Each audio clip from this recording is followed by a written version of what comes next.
Bonjour, on se retrouve pour une nouvelle vidéo consacrée à Alstom qui vient de publier ses résultats H1 2023. C'est la chute libre, l'action perd 16,73% au moment où je tourne la vidéo. On va voir un petit peu dans le détail si ça vaut le coup de rentrer sur Alstom. Alors avertissement, donc je ne suis pas conseiller financier, cette vidéo n'a pas pour but de vous proposer un placement financier ou un quelconque conseil d'achat, mais uniquement un but pédagogique et de partage. Vous restez responsable de vos investissements. Alors effectivement, si on regarde les publications ce matin, donc à la une, Alstom annonce la suppression de 1500 emplois dans le monde, en très forte baisse ce matin, un plongeon en bourse. Alors si vous allez sur le site de Alstom, sur la partie investisseurs, vous allez pouvoir télécharger le document complet du premier semestre de l'année fiscale 2023-2024. Donc je le mettrai en lien en fait dans la description de la vidéo. Alors si on regarde ce premier semestre, alors c'est le premier semestre d'une année fiscale qui est en fait à cheval sur deux années. Ça arrive que des entreprises aient des années fiscales différentes de l'année calendaire. Donc, ce qu'on peut retenir en fait, qu'il y a une croissance organique du chiffre d'affaires au-delà de 5%, marge d'exploitation ajustée à 6%. Par contre, le cash flow libre est attendu dans une fourchette de moins 500 à moins 750 millions d'euros. Les objectifs sont néanmoins confirmés, les objectifs à moyen terme, et surtout Alstom annonce un plan d'action basé sur trois choses: l'efficacité commerciale et opérationnelle, avec un plan de réduction des coûts, notamment réduction des effectifs, changement également au niveau de la direction, 2 milliards d'euros pour renforcer le bilan d'entreprise, donc il y aura très certainement une augmentation de capital, et une simplification de la structure opérationnelle, qui va découler notamment du premier point. Alors on va regarder ça en détail, au niveau des mesures, l'objectif c'est de réduire l'endettement, alors moi j'avais regardé, qui était de l'ordre de 3 milliards d'euros, donc un plan global opérationnel. Donc l'objectif de ce plan c'est de continuer à augmenter la marge brute du carnet de commandes, qui est pas si mal que ça, réussir l'accélération de la mise en production, donc il y a effectivement là où Alstom souffre, c'est sur les délais de mise en production, et donc derrière sur les coûts relatifs à cette mise en production. Améliorer donc les respects de délais de livraison. Ensuite, l'efficacité autour de la réduction du délai de rotation des stocks. Alors, si on est sur l'industrie lourde, construire des locomotives, de l'infrastructure nécessite d'avoir un niveau de stock qui coûte très très cher. Donc l'idée c'est sans doute d'optimiser la gestion du stock, notamment en termes de rotation.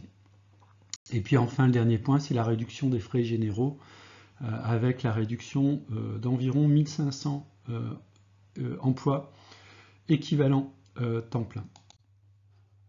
Alors renforcer la structure du bilan, effectivement, donc avec un programme de cession d'actifs. Donc d'un côté Alstom a besoin de faire entrer du cash, donc on va faire une cession d'actifs, et puis d'une autre part une émission de titres et une augmentation de capital. Des changements dans l'organisation, effectivement, quand on est coté au CAC 40, ça demande quand même en termes de communication financière une rigueur. Donc il y aura du changement, notamment à la tête d'Alstom, avec la nomination de Philippe Petit-Colin, ancien directeur général de Safran, en tant qu'administrateur, puis en tant que président du conseil d'administration. Ensuite, dans le cadre de la feuille de route, une simplification de l'organisation opérationnelle avec la réduction d'équivalent temps plein. Et enfin, le dernier point, ce sont des objectifs qui vont être axés sur la génération de cash. Effectivement, qui dit endettement dit besoin de générer du cash pour rembourser ses dettes, et d'autre part rassurer également les marchés. Alors que ce soit les marchés financiers au niveau des actionnaires, mais également au niveau tout système financier, notamment par rapport aux emprunts.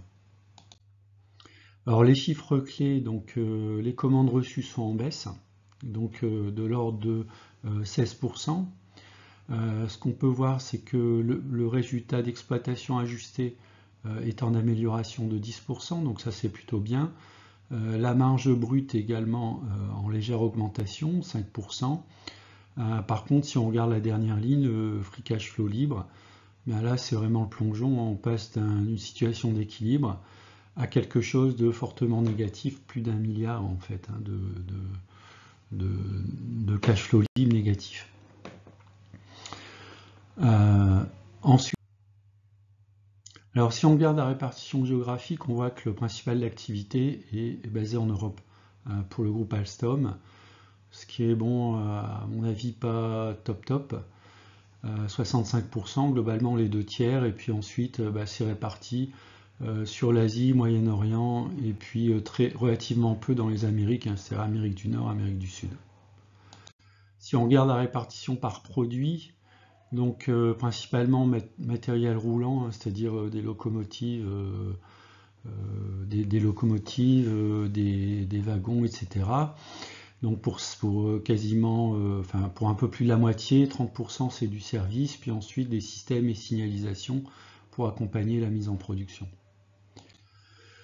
Voilà, donc si on revient maintenant sur les perspectives qui ont été annoncées dans le document, l'objectif d'avoir un ratio de commandes sur chiffre d'affaires supérieur à 1, donc un bon carnet de commandes, une croissance organique du chiffre d'affaires au-delà de 5%. Donc au niveau commercial, on voit que l'entreprise est en croissance, ça c'est plutôt un bon point. Marge d'exploitation ajustée prévue autour de 6%.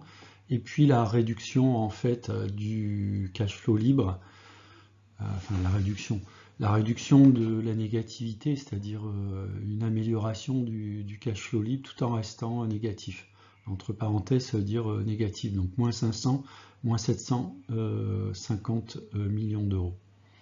D'où la nécessité de vendre, également de procéder à une augmentation de capital. Alors si on regarde ici au niveau graphique, donc Alstom a une tendance négative depuis quand même un petit moment, hein. Le graphe démarre sur la fin de l'année 2005, donc on a quasiment 20 ans, on voit qu'on est plutôt sur une pente négative. Actuellement on est à moins 1 sigma. Bon, la société est capable d'aller beaucoup plus bas. En tout cas, moins 1 sigma, on peut dire que graphiquement, ça peut être une opportunité de rentrée puisque globalement, l'action passe quand même la majorité de son temps au-dessus de ce niveau qui serait moins 1 sigma. Voilà, donc on a une valeur théorique de 26 €, un cours actuellement 11 €, donc on peut se poser la question sur l'opportunité de rentrer sur Alstom. Donc si on regarde maintenant l'analyse graphique au niveau d'Alstom, alors elle est restée longtemps dans un range compris entre 20 et 28 €, et puis avec l'annonce il y a quelques semaines notamment d'un free cash flow fortement négatif, l'action a dévissé, on a créé un immense gap en fait sous la résistance qu'on avait entre 16 et 21 €. Alors on a peut-être tapé un plus bas autour des 11 €, voilà, 11,60 €, 11,70 €.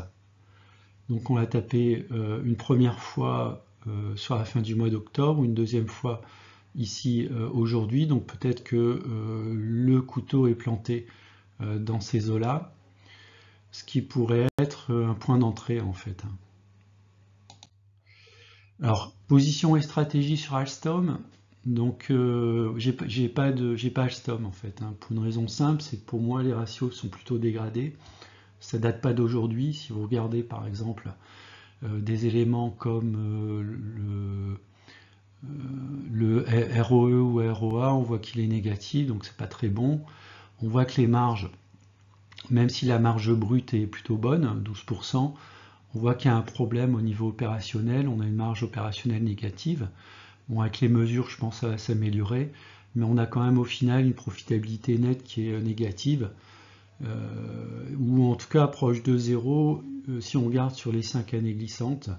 Alors je vous ai mis ici la dette nette. Alors c'est une mise à jour qui date du mois d'octobre. Ce sont des données en fait qui viennent de Giro. Alors moi ma stratégie sur Alstom, ce sera un achat purement spéculatif. Ce sera un achat sur confirmation de support, donc autour des 11,70 €, avec quand même le petit bémol sur l'histoire d'augmentation de capital. Et puis quel sera le niveau de dilution en fait sur cette augmentation de capital. Voilà, c'est la fin de la vidéo. Je vous remercie de l'avoir regardé. Je vous dis à bientôt.